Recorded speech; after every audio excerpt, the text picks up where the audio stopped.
Here I go stomping again.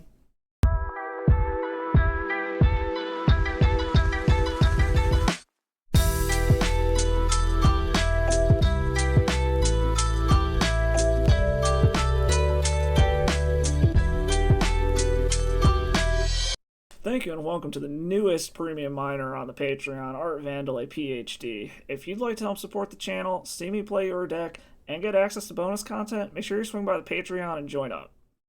Hello miners and welcome back. I have another donation deck list for you today, and this one the donor wanted to stay anonymous, so I will respect their decision and not tell you who wanted me to play this, but if you happen to catch this, I hope you enjoy this video. I know this deck was at your request. This is Mono Red Stompy, Moon Stompy, Dragon Stompy. It's gone through a bajillion different names over the years, but basically this is a Mono Red Stompy prison deck.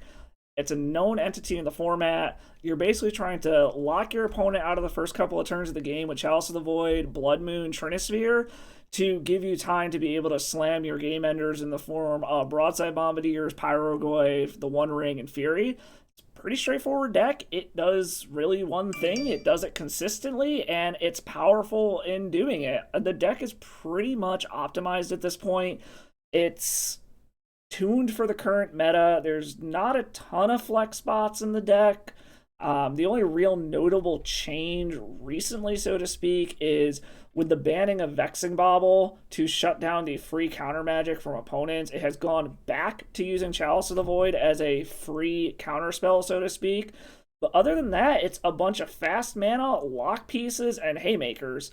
Sideboard is tuned basically just to make sure you can do your game plan, lock your opponent out of doing stuff, whether it's locking out their combos with Leyline of the Void, Mindbreak Trap, Null Rod, or protecting your lock pieces and your finishers in the form of Red Blast effects, Fiery Confluence, Dead Gone, stuff like that. So let's take this through a league, see how it does, see why Mono Red Stompy is at the top of the meta at the moment, along with the other decks that are dominating Legacy, and I will catch you all in the wrap-up.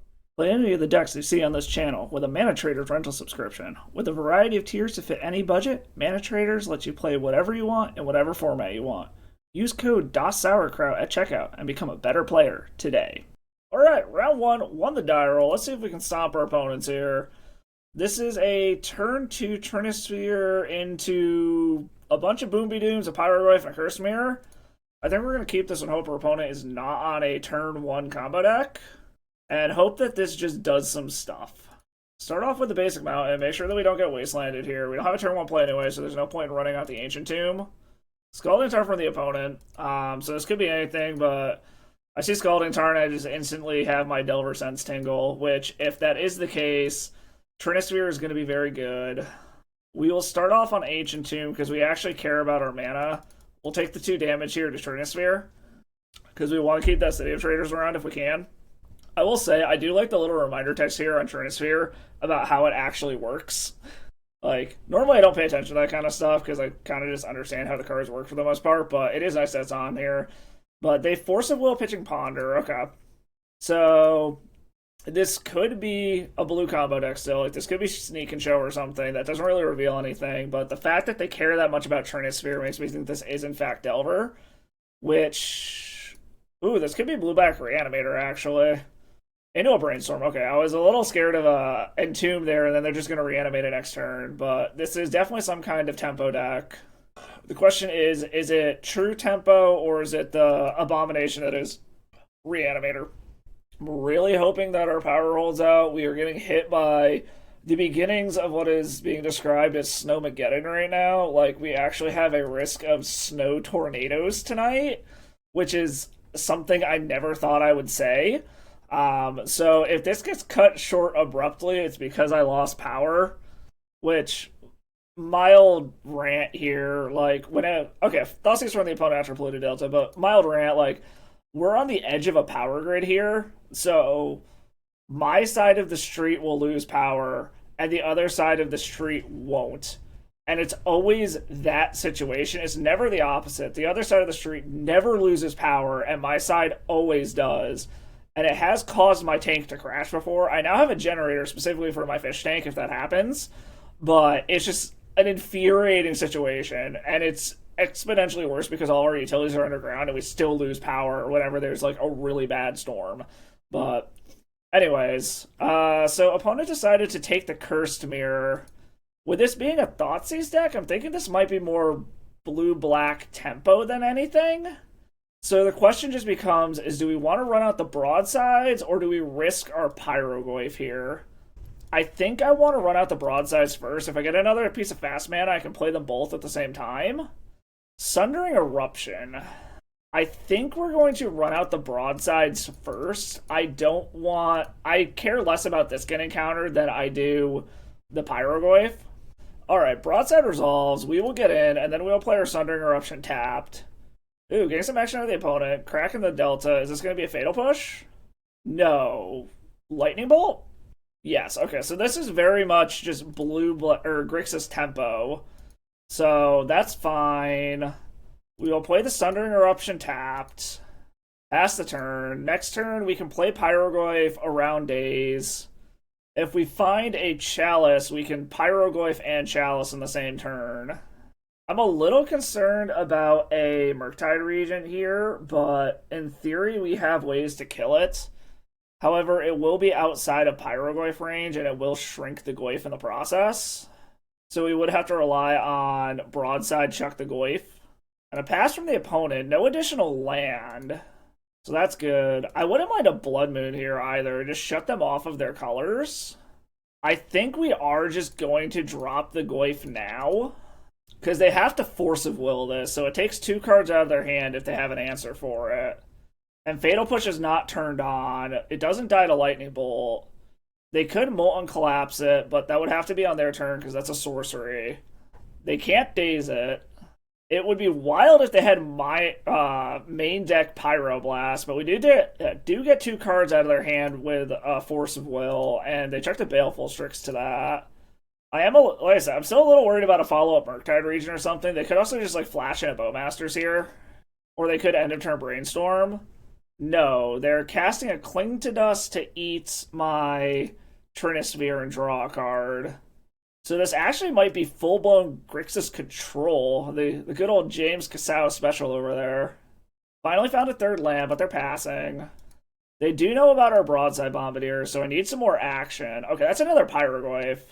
And I've actually got the mana to do everything here, so we're going to start out with Broadside, see if this gets anything out of their hand. I'm a little concerned about a Daze.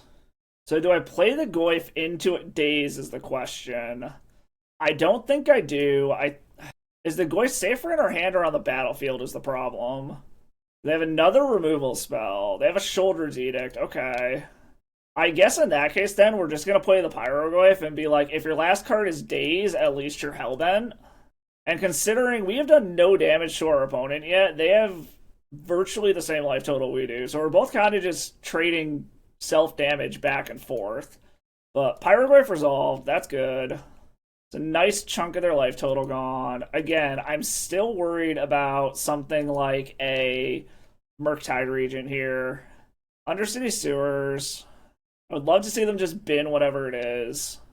Okay, they binned a Narset. That's good. So they're just drawing blind off the top of their deck. Luckily, Narset doesn't really affect their deck at all. Ponder, okay, that's 4 looks at something relevant. Because unfortunately, they can get a full-sized Murktide Regent here, and it would shrink our Pyrogoyf.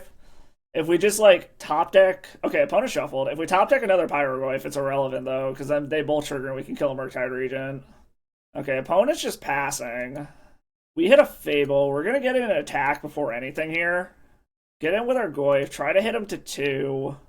And it looks like it does connect. And then we will follow up with a Fable of the Mirror Breaker. Which resolves. We get our Goblin. And then we pass the turn and hope that this holds. Lightning Bolt on the Goblin. That's fine. They have to find an answer for the Pyrogoyf. And we get 2 draws towards something in theory. And it looks like they've... Oh, it's a Barrogoyf. Okay, so these can kind of just bounce off of each other. Unfortunately, theirs has Death Touch. Ours does not. A Broadside Bombardiers off the top rope would be amazing. We could also just say screw it and try to race here with this Blood Moon and cut them off from doing anything. But that doesn't win the game. We need to find an answer for this Barrogoyf. Otherwise, we're just going to be trading back and forth. I actually don't hate that, to be completely honest here. We'll just let the Barrogoyf can get in, they can get their life back, but then we can go ahead and crack back in and just keep them at 2 until we find an answer, and in the meantime, they're basically just shut off from doing anything. And we will eventually just win due to the backside of this Fable. The only removal spell they can cast is going to be another Lightning Bolt, which they can't hit off a Pyrogoyf. Okay, they found a basic Swamp. So they have black mana again. A Molten Collapse would be devastating. I'm not sure if it's in their favor to get in with the Barrogoyf. It does let them... Well, it does put us on a 2-turn clock. So we can't actually crack back. Or we could crack back and sacrifice the Fable. It's a very interesting spot to be in. This is also the classic Goyf thing of... They can't really kill each other other than the fact that their Barrogoyf has lifelink, or has Death Touch. But they choose not to get in with it. Okay, that's good. Fable flips. We get another Fable. So that gives us a chump blocker for the Barrogoyf. And if they can't answer this Fable, we just copy Barrogoyf and win. So we pass the turn and hope this holds. They're doing something at end step. Are they Cling to Dusting? I think they are. Based off of what they're doing, this looks like a Cling to Dust to either gain them life or draw a card. I'm assuming draw a card. Yes, they're getting rid of our Cursed Mirror to shrink the Barrogoyfs. So they're shrinking the Goyfs, they drew a card, they're looking for an answer for the Reflections, I'm assuming. We also can actually double block this Barrogoyf now and kill it. Alright, opponent's getting in. Nope, they're just passing, okay. So either they have an answer for our Pyrogoyf. I think we're going to go ahead and pitch this land. We don't need it. See if it draws us something better. Another land. So what could they have that can kill this Barrogoyf at instant speed? It would need to be like double bolt, I think. I think we just go for the win here. There's no point in holding back. Because it's just going to be this game of chicken of who goes first. Do I go for the Barrogoyf first, or do I go for the Pyrogoyf copy first, or do they go for a removal spell? And they know I can respond. 4 mana. What is this? Hardcast a Snuff Out? They have a Murderous Cut? Are they Cling to Dusting to try to find something? Are they trying to shrink the Goyf enough that this isn't lethal? I don't think so, because I've still got 3 card types in my graveyard. Pretty much regardless, I think. And even then, it would need to shrink it to a 0/4. And I don't think you can get enough card types out of the graveyard, because you can't... Yeah, you literally can't, because you can't just completely empty the graveyard. Yeah, okay, that's totally fine. Like, this should just resolve now, unless they found... Yeah, okay. This is still enough to kill you? Because there's still 3/4s? Okay, they were trying to shrink the Goyfs enough that this wasn't going to kill them and gain enough life, but they couldn't get enough card types out of the graveyard to shrink these enough while still targeting something to gain them life. So, okay. Took down Grixis controlling in match 1. That said, let's bring in the Red Blast effects. The Moon really screwed them, but Magus of the Moon dies to the red removal, so I think we're safe cutting Magus, and I don't think we want to bring the rest of them in. They also seem to have quite a few small creatures, so there's something to be said about bringing in Fiery Confluence to try to mop them up. Probably just want to take out a couple of Chalices. They're worse on the draw, and we have some inherent Nombo going on here with Pyroblast as well, so I think we trim the Magus of the Moon, 2 of the Chalices, bring in the Red Blast effects, and try something like this. There's something to be said about bringing in Leyline of the Void. It shuts down them being able to ever cast Murktide Region, but we have an answer for Murktide right here. A lot of the Grixis control decks also play Snapcaster Mage, so there's some advantage to that, but we didn't see it. So let's try this, see how heavily they rely on their graveyard, and see if this goes to a game 3. Okay, turn 1, Chalice into a turn 2 Trinisphere, but we lose our City of Traders if we do that. I think this is worth keeping. Hopefully we draw a better source of mana here that'll stick around more than a City of Traders would, but I think getting a turn 1 Chalice on 1 down is good enough to make this a shot here. And we get Polluted Delta into a basic island, into a Brainstorm from the opponent, so they are trying to play around Blood Moon this time, which is fine. And I mean, we have 2 of the 3 mana we need to be able to start playing again after we stick a Trinisphere. So, and our deck is roughly 50% mana, so I think this is worth it even with a disappearing land here. There's a Blood Moon. And let's see if we can get a Chalice on 1 to stick. We didn't see Daze out of the opponent. I don't think the control decks play Daze, so this would have to be some sort of force effect. Which, this is either going to be a Chalice on 1 or an Essential Hint to Torok. Okay, Force of Will pitching a Baleful Strix, that's fine. I would feel more comfortable if we hit another land. So then I know I'll get to 3 mana for this being able to play after a Trinisphere. Okay, Baleful Strix is mostly fine. We have lots of ways to be able to kill one of those. Broadside Boom-be-dooms. I think we do just go for a Trinisphere here and trust that we're going to draw mana and that they don't, because we can take quite a few hits from a Baleful Strix. That's fine. We also have a redundant Trinisphere that we can slam to be able to chuck with Broadside Bombardiers at the Baleful Strix if we feel like that's important. Alright, opponent doesn't get in with the Baleful Strix. That's interesting. It's another Blood Moon. That doesn't really do anything. We're still just trying to find mana at this point, but it looks like our opponent didn't find their 3rd mana either. Alright, opponent still doesn't seem to be having mana. I'm not sure why they're not getting in with the Baleful Strix. Okay, Red Blast. That doesn't do anything at the moment, but it is an answer to Baleful Strix. So it's kind of just a game of who finds their mana first. Why is our... Okay, our opponent found their 3rd land. I still don't understand why they're not getting in with their Baleful Strix, though. Like, that makes no sense to me. I could be down 3 more life at this point? They must have some kind of logic for it, but I don't know what. However, their counter magic is live again now, so there's a decent chance that whatever we do gets countered. But it's restricting them from being able to progress their board and their game plan. Alright, opponent just passes. Land? There's our land. So the question becomes is, do we want to throw down a redundant Trinisphere, or do we want to go for the Broadside already? I think we're going to play the redundant Trinisphere now, and we'll play Broadside next turn. That way we can chuck the Trinisphere at the Baleful Strix or at their face. This also means that they have a Brazen Borrower. It doesn't actually solve anything. And a Culligan's Command doesn't get them out of it either, because I still have a 2nd Trinisphere on board. But we found our 3rd land, which is good. I really do not understand why our opponent is not attacking here. So I think we start with Broadside Bombardiers. I don't want to shock myself if I don't have to, and I don't think our opponent has Daze. And if they just so happen to have a Bowmasters that they're planning on putting in here, that's fine. This looks like this is a removal spell, though. But it adds another card type to the graveyard. Yeah, it's a Lightning Bolt. That's fine. We will move to 2nd main, play our land, tapped. This gives us Barrogoyf mana. And that actually grew our Barrogoyf. These Blood Moons still aren't doing anything. Okay, now our opponent starts getting in with the Baleful Strix. Either they feel safe, or they finally realize they can attack with it.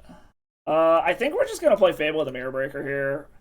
I'd rather that get in, then I can chuck these 2 Blood Moons and get some new draws. And if they want to counter this, it should clear the way for a Pyrogoyf. Alright, Fable resolved. I like that. This also helps us establish more mana if it doesn't get bolted or fatal pushed or whatever. Alright, another Lightning Bolt. I'm happy with this going at creatures and not at face. We also could always just, like, pass a turn and Red Blast this Baleful Strix if we want to. Under City Sewers, okay.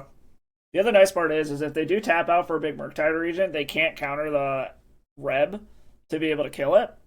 Throw a Cling to Dust into their graveyard, okay. Passes the turn. I wouldn't hate if they just flashed in a, whatchamacallit here, Bowmasters. They gotta flash it in now if they want to get the triggers from it. Okay, that is totally fine. I mean, we're gonna do it. We don't want these Blood Moons. And it only grows this to a 3/3, which we're going to say yes. Chuck the 2 Blood Moons. Chalice on 1 and another Blood Moon. Okay. That's totally fine. And we are going to play a Broadside Bombardiers because we know it's going to resolve. Chuck one of our Trinispheres at the Orc Army to kill it. Begin combat, get in. And we are going to chuck one of the Trinispheres at their Orc Army. Because we don't draw that many cards. Bowmasters isn't that big of a problem until we either find a 1-ring, in which case we'll just play Pyrogoy first, or we will end up just being like, screw it, whatever, just win through it. We can chuck something else at Orcish Bowmasters. Alright, opponent's getting in with the Bowmasters. Okay, that's interesting. Does that mean that they have another Bowmaster to try to jump in and block with here? Okay, Ancient Tomb's not bad. That gets us to our 6 mana to theoretically be able to do 2 things this turn if we want to. We might be getting at the point where it's worth... Nimble Obstructionist. Okay, so the Saga isn't going to flip, but that clears the way for Pyrogoyf to come in, which I'm actually okay with. So we can do this, play Pyrogoyf, and they can't particularly do anything about it. I think we're just going to go face with it for now. And then we will get in with Broadside. And then we have lethal next turn by chucking the Pyrogoyf at their face. It's got Menace, can't block it. Yep, get in. And then we basically just have to fade them, drawing something relevant for a turn. Nimble Obstructionist is interesting. I haven't seen the Stifle Bird in a while. Alright, no land from the opponent. I'm assuming they're going to hold back. Yep, they're holding back. They want to be able to block the Broadside. That's fine. But we have an answer for that. Another Ancient Tomb. Okay, I like that. I think we're going to start out with a Chalice on 1.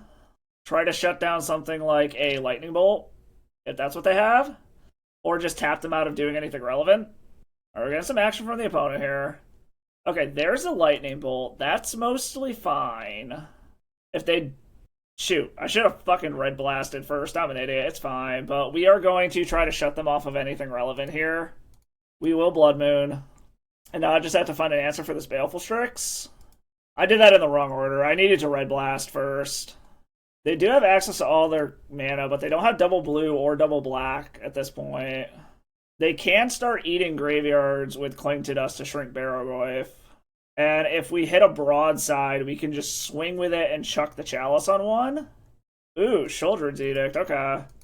So I will admit, that was a punt on my part, but I still don't necessarily hate where we're at. Like, we have a lot of really good draws still to be able to get out of this. And they are tapped out, so whatever we do is going to resolve. And we just hit another Pyrogoyf, which I'm A-okay with. And I think this time I'm going to go after the Baleful Strix, just so I can start getting in and attacking here. I could put them to 3, but I don't think that matters as much. I think it's more important to try to clear the way to be able to start attacking with this Pyrogoyf and keep their board in check. And they don't have any good way to turn on Revolt for a Fatal Push. It'd have to be like Molten Collapse, more Edict effects to be able to kill this Pyrogoyf. So I like where we're at currently. So, opponent played Culligan's Command to blow up my Chalice on 1 and return Baleful Strix from the yard. That does turn on our Red Blast, though. So, that actually helped us more than anything. Chrome Box doesn't do anything. We're just going to get in, get this Bowmaster out of the way. Yep, kill the Bowmaster. That's fine. Our opponent doesn't know that playing the... or destroying our own Chalice actually unlocked a card in our hand. So if they just replay Baleful Strix, I'm just going to counter it. I'm not even going to let them get the card off of it. Counter target blue spell. So they kind of just sealed their own grave with that one. That was locked in our hand behind the Chalice. They just didn't know it. So now we basically just have to fade a turn to be able to kill them. They could Cling to Dust to shrink my Goyf and gain them some life, and theoretically buy them a turn. But we will put them to 3, and we will play a Fable. And they scoop it up. Okay, taking down Grixis Control 2-0. I like it. On to the next one. Won the die roll. Let's go. No sticky mana. I've got creatures pretty well covered. I think I gotta ship this, unfortunately. We go down way too many resources in the process. Okay, turn 1 Blood Moon work our way up to the One Ring. I think we'll keep this. Let's put one of the Shatter Skull Smashings to the bottom. And please don't force me, bro. Ancient Tomb into Blood Moon. See what this does? Alright, it resolves. Hopefully that just completely screws our opponent off of mana here. So when we find out they're a mono basics deck. Okay, shut down a Savannah. I like that. Okay, it's lands. Interesting. So they still do have some access to colored mana.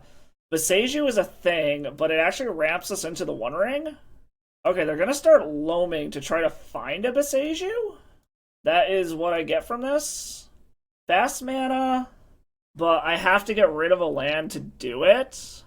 I think we'll play Mountain Pass. If we draw another land or another red card, we can put it under the Chromox to put the One Ring out next turn.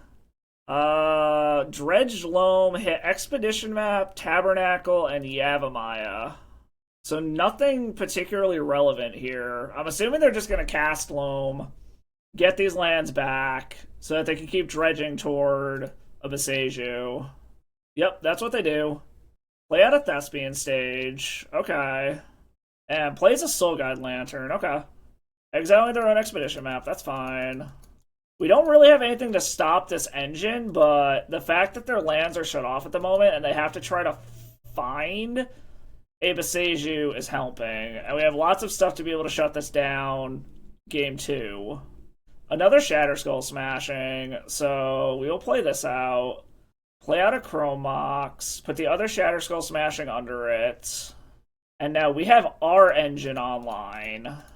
And hopefully this just draws us into our finishers.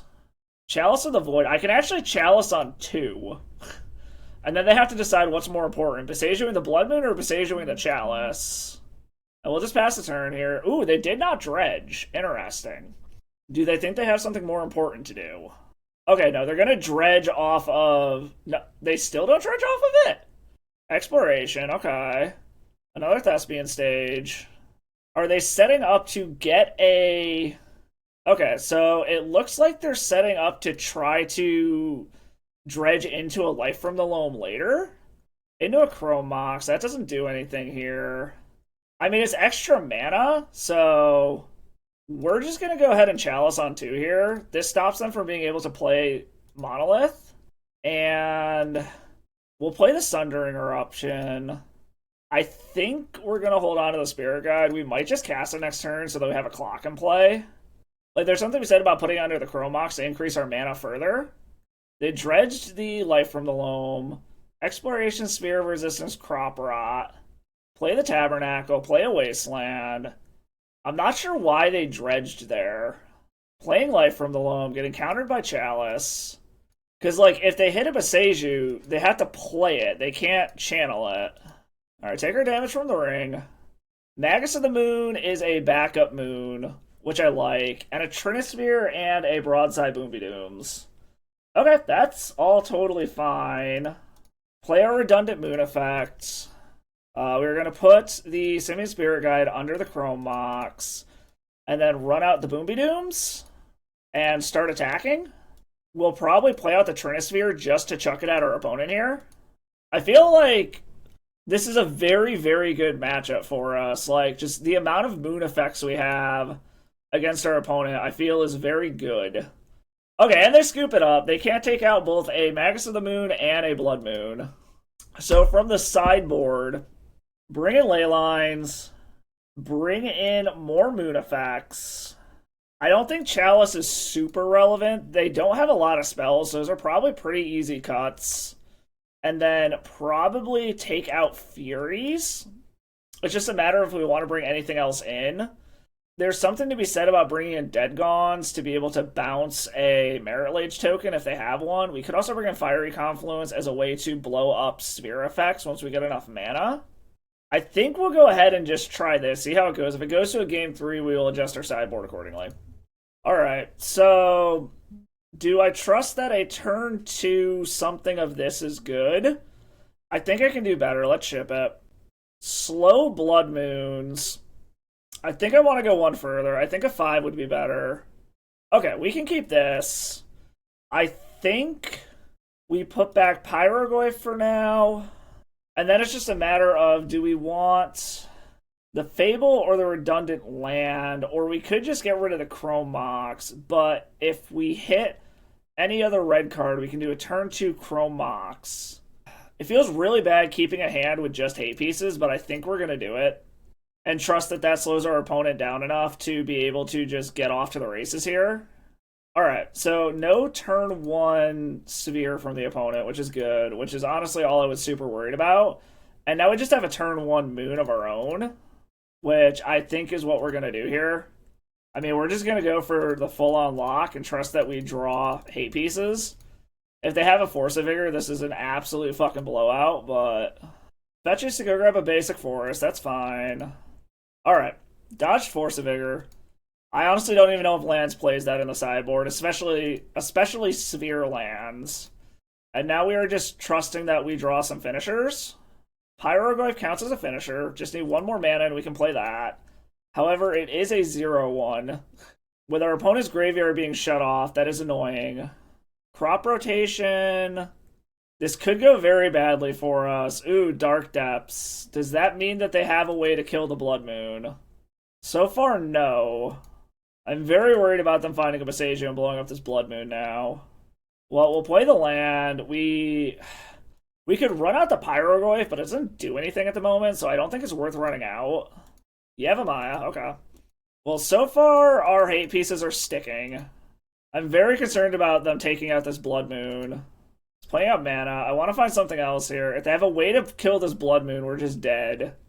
And they had the Force of Vigor. Oh. Okay, yeah. I mean, that's the problem with keeping a lock hand and not having a follow-up play. I knew that was a risk. So, do we want the Dead Gons to try to bounce a Merit Lage? I think we do. Let's bring the Dead Gons in, get rid of the Furies, and let's try that. Yeah, that rule change with Blood Moon effects definitely came to bite us in the ass there. So, we have turn 1 Fable? Question is that good enough? I think it's too good to chuck back. Alright, bolt ourselves for the land, play a Chrome Mox, put one of the Fables under it, and then play the other Fable, and pass the turn. This will help generate mana to get us up to Pyroglyph and the One Ring. It'll get us some card draw. Alright, they paused their end step point. They might have had a Force of Vigor. We're just going to be like, yeah, let's just destroy everything here, but we dodged. Okay, Mox Diamond. Discarding a Bojuka Bog. Into an Exploration, okay. Wasteland can take me off of 1 mana, that's fine. What is their other land? Horizon Canopy, okay. I mean, luckily we have a redundant source of mana here. We draw Blood Moon. I am not going to chuck anything here. And we are going to go ahead and get in with the Goblin Shaman. And trust that Blood Moon next turn does things. And hope that it's not too late. They're doing something end step. Another crop rotation, okay. For Urza's Saga. Okay, that's fine. That's not their combo, so... And I can deal with a single Saga token. That's not really a problem. If that's what they're going for here. Horizon of Progress. That's interesting. And a Maze of Ith. Pay 1 life, add mana of any land you could produce, which is currently colorless. Pay 3, you may put a land from your hand onto the battlefield, or sack it, draw a card. Okay, that's fine. That is all totally fine by me. And we hit a Magus of the Moon, so I think we're actually going to play that instead, because they're going to have a harder time removing a Magus than they are removing a Blood Moon. The question just becomes, are they going to make a construct to block with, or are they going to Maze of Ith this? They're going to Maze of Ith it, which is honestly better for me, because I need the mana production off of this. And then we'll play the Magus, because it's going to be harder for them to remove the Magus than it would a Blood Moon. And now they're making a dude. That's totally fine. I can deal with a 2-2. That's not a problem. Some lands decks do play Dismember and or Swords to Plowshares, but the fact that they are a Sphere version makes me think that's less likely. Broadside Boomby Dooms. Okay. We'll just copy the Gauntlet Shaman token, that's fine. So we're still producing mana. We're not getting in with the real one because that will stop our mana production in the future. So we'll just get in with that. If they want to block, that's fine. If not, we're winning this race. Okay, they're not blocking, that's good. And opponent is doing something with mana here. Okay, they're gonna start doing the Life from the Loam Dredge stuff. That's fine. Everything they took back doesn't really matter. They're all just mountains. So that's totally fine. Like some lands. That's not happening yet. We're gonna keep doing this. Just keep getting mana. Slowly bonk our opponent. And then there's a question to be said about possibly playing this Blood Moon as a backup, but I have a feeling it's not going to matter, and it's just going to give them a second target for a Force of Vigor effect.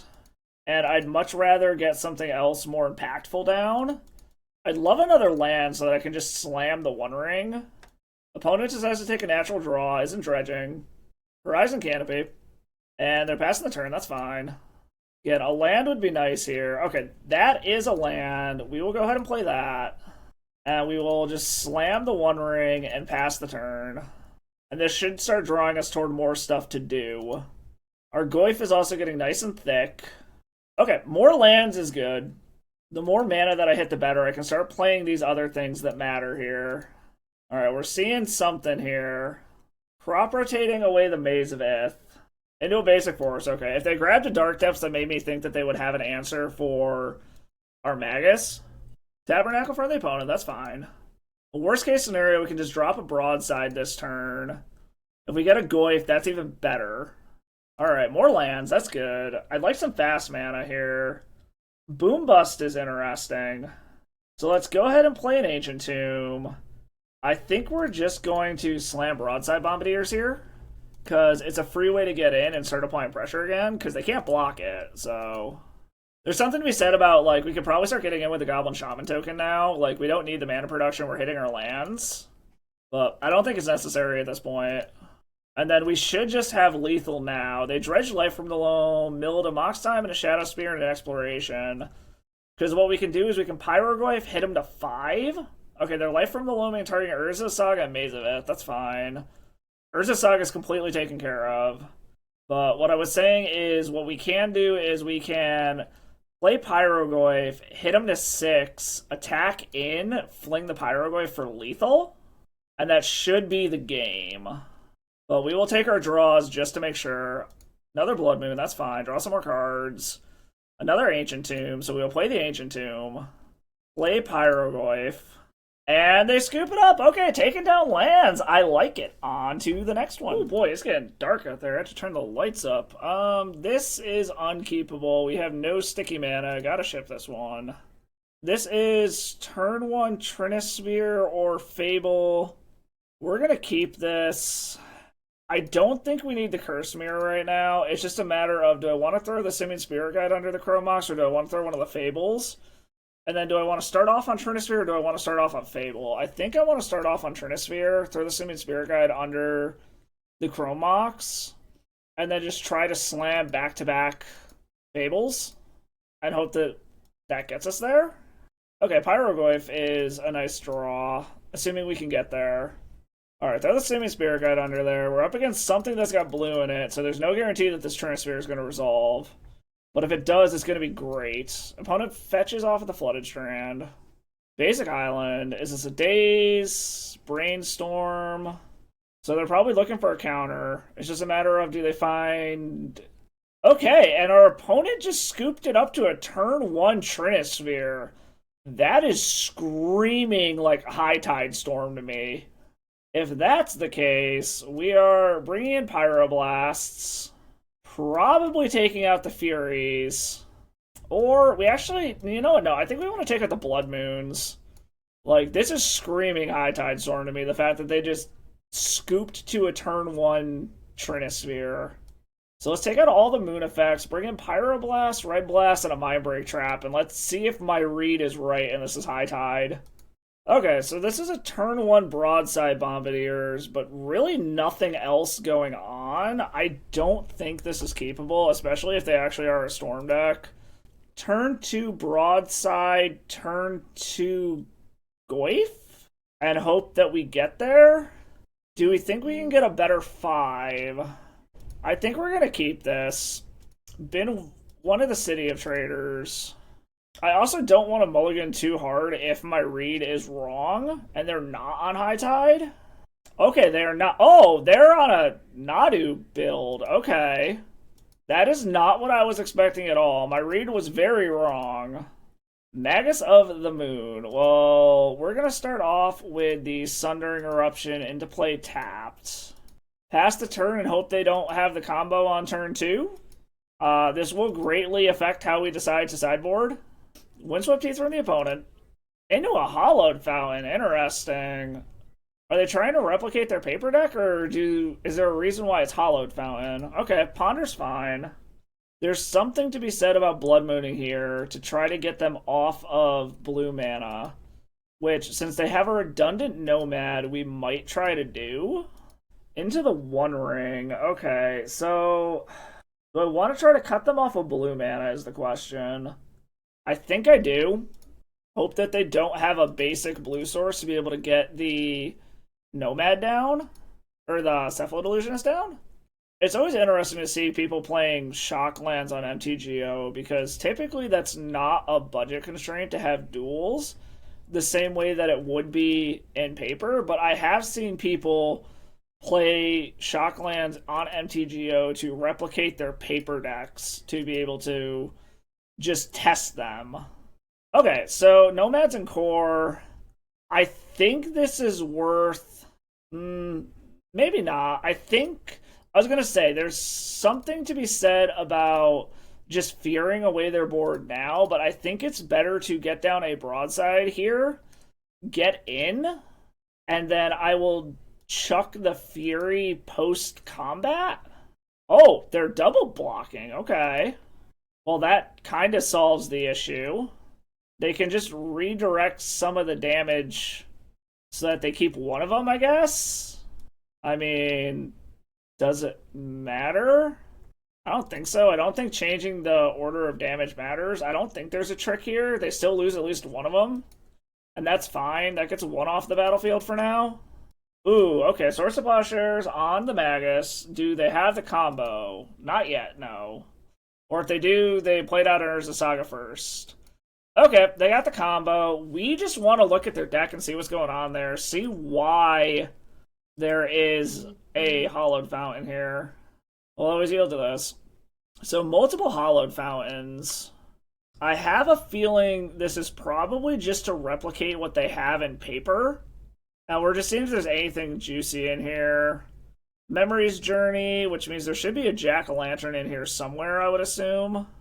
Okay, this definitely changes what we're doing, sideboard-wise. Yeah, that's fine. I just want to see what that last card is. Are they going to go for a last card is the question. Yes. Okay, so there's no Jack-o'-lantern. It's just Memories Journey to try to save their graveyard. This is a Nadu build. Okay. So this is definitely not what I was expecting it to be, which means I actually do want the Blood Moons in because the mana base in this deck is honestly fucking atrocious. So bring the Blood Moons back in. Take the Mindbreak Trap out. Trinisphere still seems good. Chalice still seems very good. Pyroblast, Red Blast still feels good.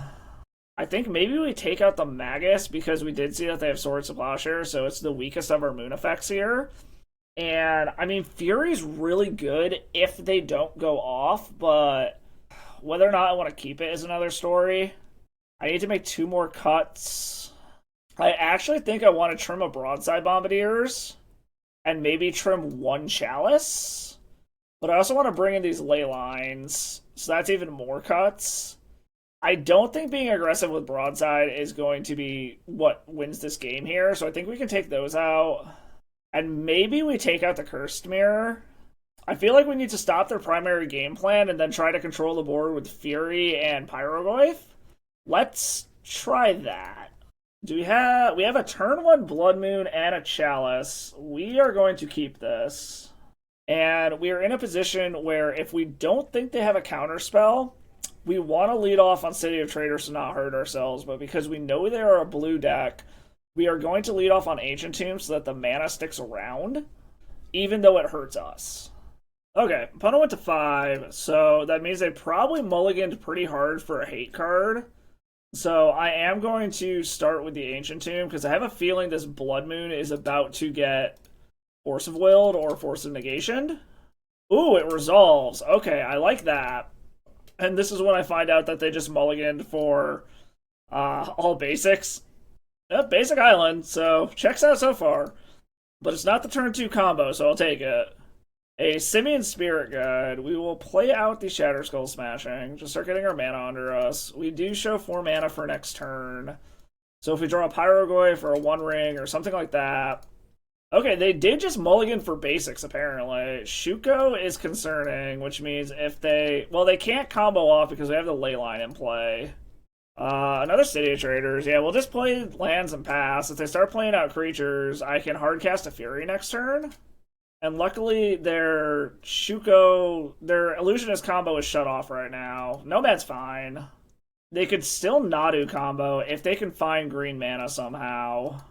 But my plan right now is to just go ahead and play a Fury and hope that this... I can ride this to victory here. This could be Daze. This could be Force of Willed. But it resolves. We will kill the Nomad. We have a clock in play now. They could have a Source of Plowshares to kill this.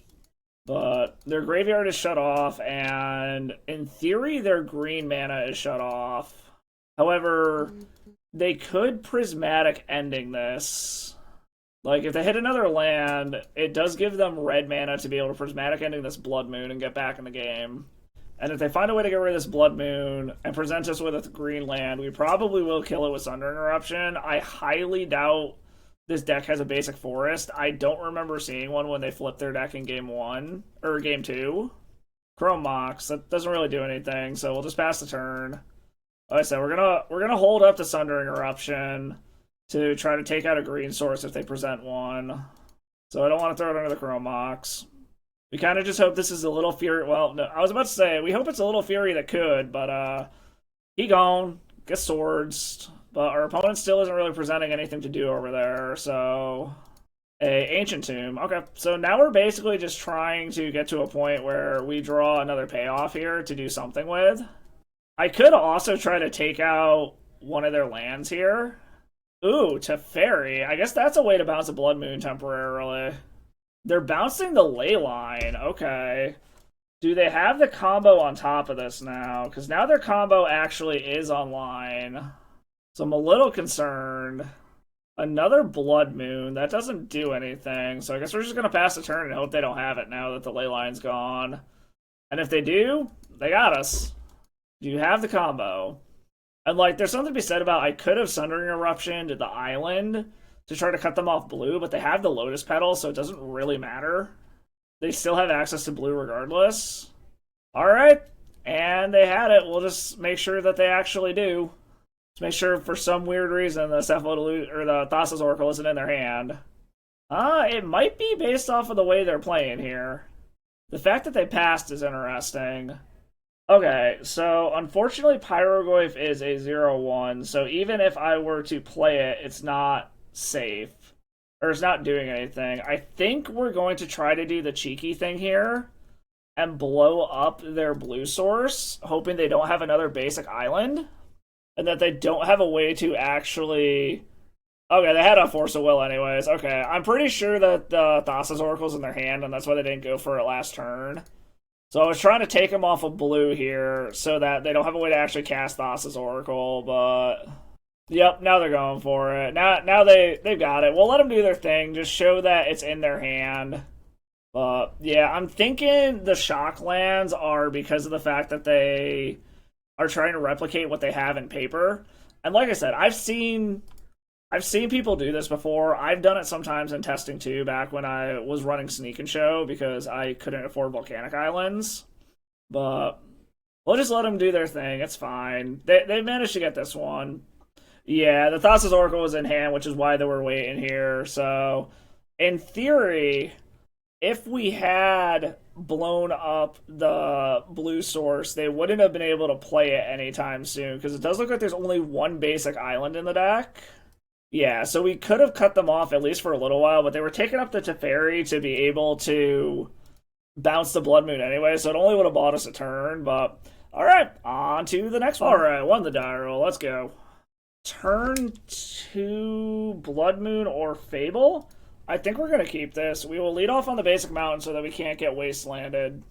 And then we will base what 3-drop we want to play on what our opponent is doing. We've also got creatures pretty well covered. And if we find some form of fast mana, we can probably just slam the One Ring. Oh boy, Lotus Petal. Our opponent's up to something unfair over there. Caracas. Interesting.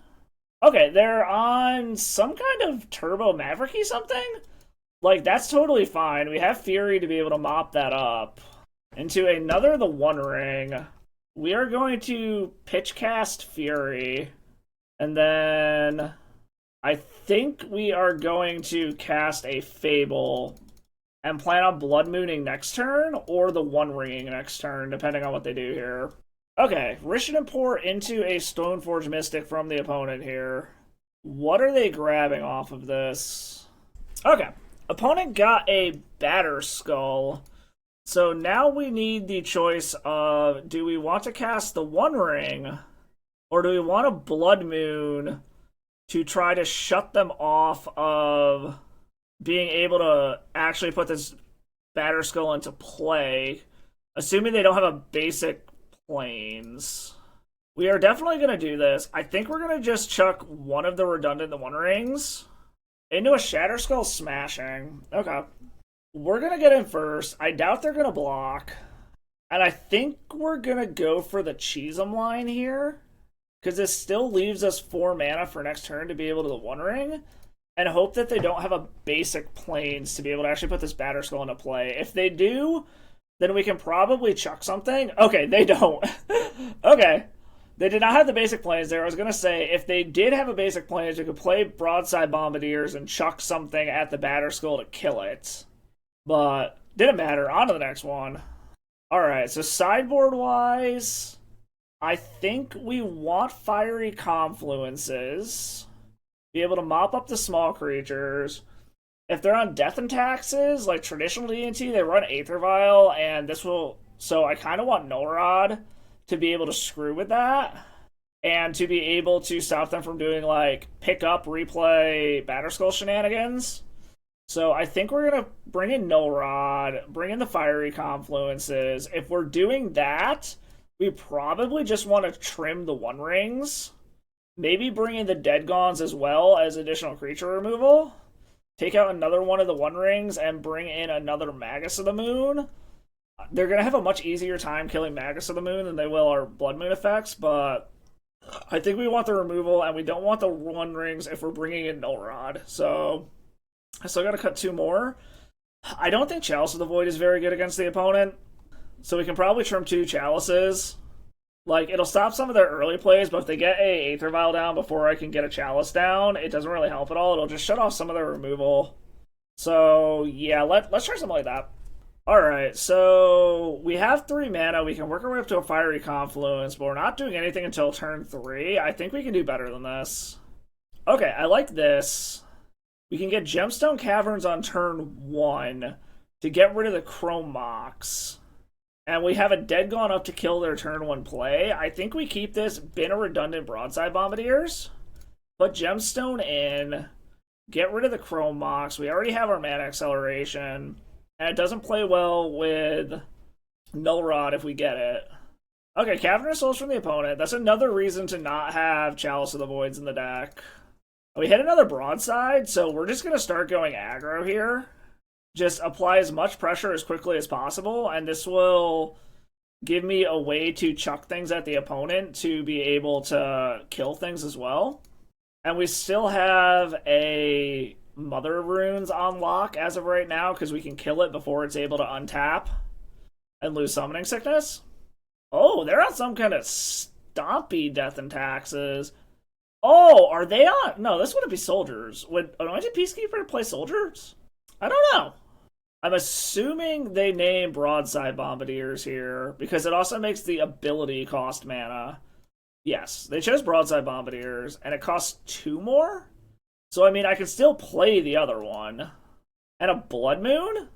Oh, baby. Yeah, we're just gonna do that. They have no white land. Have fun playing with mountains, friend.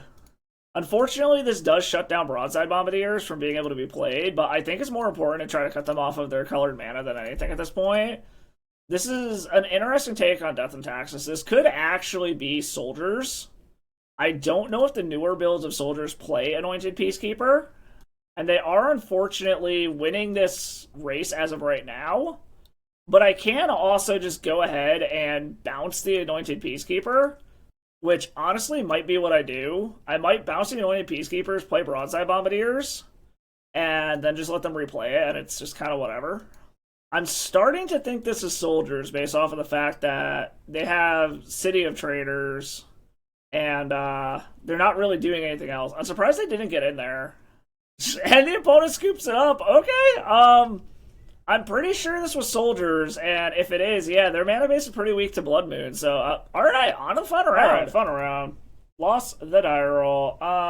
This is a turn 2 Fable? Possibly turn 1 depending on what we draw, so I think we're going to keep it. See what our opponent's doing. Alright.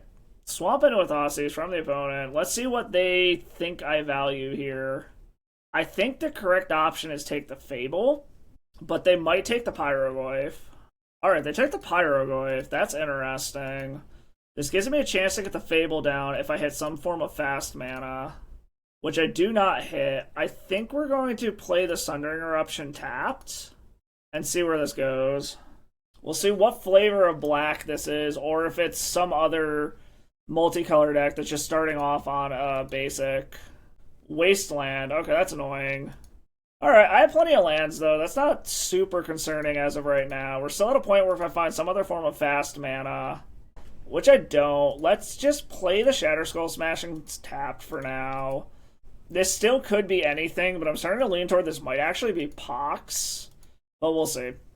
Polluted Delta, okay. So is this just for a fetch, or do you actually have another color? Okay, 2 colors here. Animate Dead on my Pyroglyph. Okay, so this is Blue-Black Reanimator that's choosing to play on basics. Interesting. Okay, well, a 1/3 Pyroglyph isn't particularly scary at the moment, but we are going to grow it, unfortunately. Cursed Mirror. I can actually copy Pyroglyph, but it won't kill it. I think we're going to go ahead and just play the Fable here. Start trying to loot through, at the very least, this Gemstone Caverns, if not something else. And if the token sticks around, it gives us extra mana to potentially be able to play this One Ring the next turn. Okay, Snuff Out. So this is definitely the Blue-Black Reanimator deck. We do have the ability to copy the Pyroglyph, and we deal more damage to them than they deal to us. However, it only sticks around for 1 turn. This could also be Death Shadow if they're playing a Snuff Out. But I don't think I've ever seen Animate Dead in a Death Shadow deck. And cycling a Troll of Khazad-dûm. Okay, yeah, this is definitely a Reanimator. Is this followed up by a Reanimate? Yes, yes it is. So if I play Cursed Mirror, it's good for 3. I think we're going to chuck the Blood Moon and the Gemstone Caverns. I think we're past the usefulness of Blood Moon here. And of course, we draw another one. Let's just start off with a Chalice on 1 and hope that we can survive a couple turns to be able to get in with this Curse Mirror. Like, if they just tap out and swing, we can Cursed Mirror, hit them for 4, swing in, get for 4. So I guess we'll see what they got. They've only got 2 cards in hand. We'll take 9. I guess it comes down to, do they have a counter? Or some kind of removal spell that actually works here. Daze, Force of Will, like literally any counter kills us here, but in Cursed Mirror we trust. Oh my god, it resolved. Okay, hit you for 4? Swing and kill you? Maybe? Do you have a Bowmasters to be able to block with? If they have a Bowmasters, I lose. Oh, they have Bowmasters! Alright. Okay, opponent got us. That was close. Super, super close. Okay. So against Reanimator, Ley Lines are coming in. Pyroblast and Dead Gauns are coming in. We can take out Magus of the Moon. I think we can take out the Blood Moons. Like, their mana base is kind of abysmal, if we're being completely honest here, but at the same time, Troll of Khazad-dûm lets them go get their basic swamp through a Blood Moon off of literally anything. And I actually just commented on Fenris Cloud earlier today about the blue-black Reanimator shell and what needs to be taken out of it to nerf it. And one of the cards that keeps getting mentioned is Troll of Khazad-dûm, and I think it's a really good target, to be completely honest, because it allows the mana base to function off of what should be colorless lands in the form of Wasteland, and allows them to function effortlessly through a Blood Moon with no problem, and it leans into the Reanimator strategy of the deck, but it's a way to slightly nerf the deck while not completely destroying the true Reanimator decks, which basically don't exist right now. So I think that's a good target if they were to ban something out of it. It's just a matter of, is that enough? And then that brings you down the rabbit hole of, do you just completely nuke Reanimator strategies by getting rid of Entomb or Reanimate themselves? Or do you go after the blue tempo side of the deck, which I personally think is the actual problem. I think the Daze, Wasteland, Force of Will shell is just too strong on its own. But now you're talking about getting rid of format pillars, and that causes all sorts of people to lose their mind as soon as you start talking about banning any of those pillars. But that's for another discussion. That's just my quick little thought here as I'm trying to sideboard. As far as taking other stuff out, I think we can probably trim back on Furies. They can reanimate them, and most of their payoff creatures are going to be too big for Fury to kill anyways. And outside of that, they've got what? Orcish Bowmasters? Maybe a couple of Dothy Voidwalkers or something, but even like a Barrogoyf is going to outgrow that super fast. So let's try something like this. Realized right after I click submit that I'm missing one of my Red Blasts. I should have taken out another Fury, but it's too late for that now. This is not keepable. We got to ship this.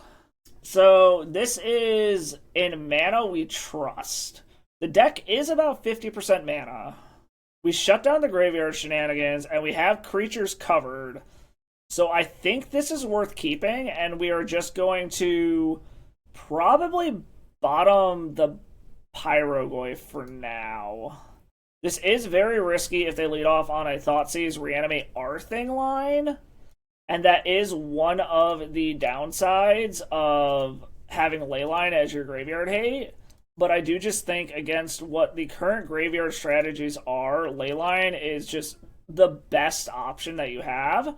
Wastelanding away my only land is problematic, but as I said, we're like 50% mana. We should be able to draw out of this pretty easily as we draw a Trinisphere. Okay. Well, this was a risky keep. I knew it was, but like I said, we have like 50% mana. If they Thoughtseize us Reanimate our Fury, we're kind of just fucked, but that's legacy for you. Like, what are you going to do about it? Alright, so Underground Sea from the opponent, and then just pass the turn. We got another land, so we'll play that out. I mean, we just play our lands as we get them. If we can get to 3 mana and slam this Trinisphere before they can do anything, that's great. End of turn Brainstorm from the opponent. Alright, Ponder from the opponent, okay. So they're looking for something to either bounce the Leyline to turn their graveyard back on, or they're looking for their backup plan, I think. Polluted Delta from the opponent, that's fine. I just want mana at this point, honestly. Like, that's all that I care about. Pyrogoyf is not mana. Opponent fetches. I'm guessing this is going to be Undercity Sewers, yep. Grabs a Surveil land. Threw a Daze in the graveyard, so that probably means they've already got some kind of counterspell. Ponder. Okay, so opponent's just shaping their hand, which means we're going to have to slog through a ton of interaction before we're able to actually resolve anything. Shuffled their library, which is good. Another Undercity Sewers. Bins and Underground Sea. Our Trinisphere is not looking as good right now, because they have 3 lands. Alright, that's mana, but it doesn't stick around, so we're going to have to be careful with that. I think we might try to play this Trinisphere first before we do anything else, because it's probably going to get countered, and we care far more about Fable resolving than we do about Trinisphere. I'd like a Soul Land. Another Simian Spirit Guide, okay. We'll just pass a turn. I think we're going to chuck this Trinisphere. It's well past its purpose at this point. And opponent is bouncing our Leyline to the Void. Entomb, and now they're going to go to Traxa, and now they're going to reanimate, and we got to chuck 2 cards, so we just chuck the 2 uncastable cards at this point. And they're going to reanimate a Traxa. I mean, we theoretically can bounce it, but the chances of that working are slim to... Oh, and a Thoughtseize? Yeah, we're done here. We'll let them do their thing, and then I'm going to scoop it up. Because they're going to discard my Dead Gong, because it's the only answer I have to Atraxa. We'll see if we draw the other one. Oh, and it's even Animate Dead, too, so they don't take damage off of it? Okay. We'll see what they reveal. If they reveal a counterspell, we'll just scoop it up. I'm sure they have a Force of Will somewhere in this hand. Yeah, they hit a Force of Will, Dazes, Brazen Okay. Our opponent got this one. This is why this deck is the best deck in the format, but alright, I guess we'll address this all in the wrap-up. So at the end of this league, there's really not a whole lot to say about this deck, to be honest. The deck list itself is pretty much optimized for the current meta. It did what it was supposed to. It did it consistently. It pretty much was slam a lock piece, and then start slamming your game enders and put your opponent to the test every single turn, and either they got it or they don't. And I mean, that's what this deck is designed to do. And you can see why it is a powerful deck in the current meta with the lock pieces of Chalice of the Void and Blood Moon punishing what the top decks of the format are currently trying to do. So, I mean, the deck did its thing. It did it consistently and it did it well. There's not really a whole lot else I can say about this deck. There's definitely nuances in order of game actions and mulligans, but overall the deck is pretty just straightforward. And I don't mean that in a derogatory sense. It's just that's the way this deck is designed and it's what the deck is supposed to do. But if you're looking to play something that's powerful and consistent, can keep up with the top of the meta, whether you're at a casual FNM level event or you're playing in a major tournament or a championship or something like that, Mono Red Stompy is a really good way to do that if you don't want to play blue or you don't want to play super fast combo. But anyways, that's Mono Red Stompy in a nutshell. I hope you all had as much fun watching as I did playing. I will catch you all in the next video, and as always, stay salty. Thank you for watching the video. I hope you like what you saw. If you did, do me a favor, hit that like and sub button below. They are free ways to support the channel. And drop a comment, let me know what you like. Any kind of feedback you got, your opinions on my gameplay, the decks that I play, any of that kind of stuff. If you really like what you see, go ahead and drop by the Patreon. Become a patron, get to read some of my tournament reports and some stuff going on outside of just Magic in my life that I'm going to start putting over there as kind of my own personal blog. Also, you can do donation deck lists over there, just the price of a league if you have a specific deck you want to see, or you have an idea you want me to brew around, something like that, go ahead and do that. Nothing is required. It's always appreciated, though.